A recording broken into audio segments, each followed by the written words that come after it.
In the last 50 years, science has put a man on the moon, cloned a sheep, decoded the human genome. And yet, sadly, the white heat of the 1960s seems to be treated as a white elephant today.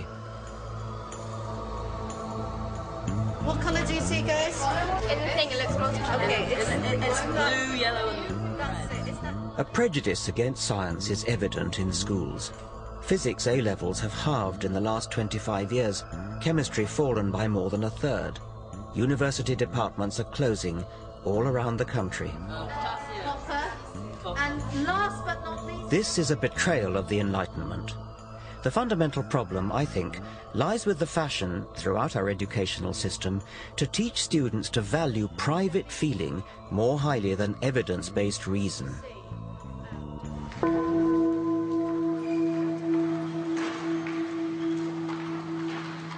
This is rooted in the postmodern relativist agenda. For relativists, scientific truth is just a patriarchal Western orthodoxy that, like the old Roman Catholic Church, stands in the way of other equally valid outlooks on the world.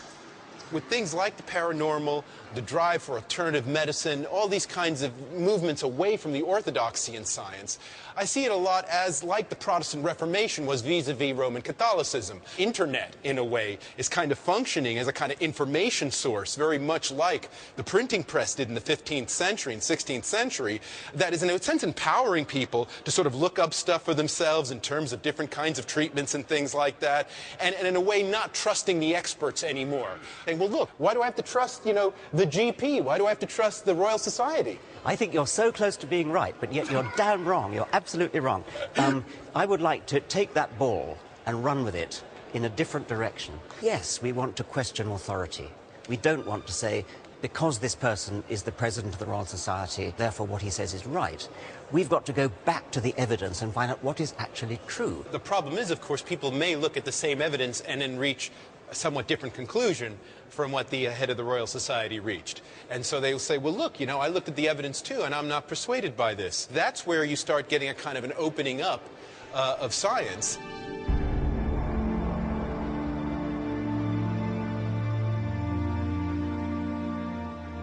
Steve Fuller is, of course, right that the internet is revolutionizing how we use and consume information.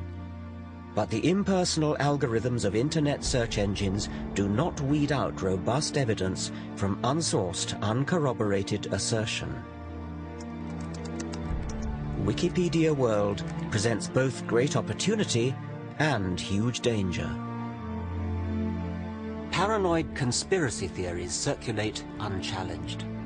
Sometimes they're relatively harmless, like the rumor that NASA faked the moon landings, which is a bit of a joke because the evidence for going to the moon is so strong.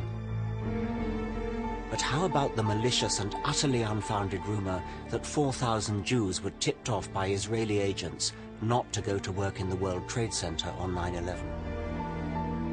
It's one of the nasty lies circulating as truth in the blog community of racists and religious fundamentalists. Now such people can find each other anywhere in the world instantly, whipping up scares and reinforcing their paranoia and delusions. As evidence is devalued, even medical progress has become a target. Her lungs had gone into spasms. She was vomiting. Hundreds of families blame the MMR vaccines for autism, brain damage and meningitis. When one report, now widely discredited, wrongly linked MMR vaccine with autism, an innuendo circulated that the establishment was conspiring to risk our children's health. It led to hundreds of thousands of parents failing to protect their offspring from the threat of measles, a serious disease that, in Afghanistan, kills 35,000 people a year. This is the world of private hunches and no respect for evidence. Reason has built the modern world. It is a precious but also a fragile thing, which can be corroded by apparently harmless irrationality.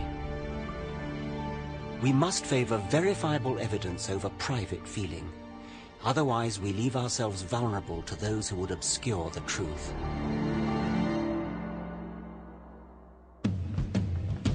Next week, I look at how health has become one of the fiercest battlegrounds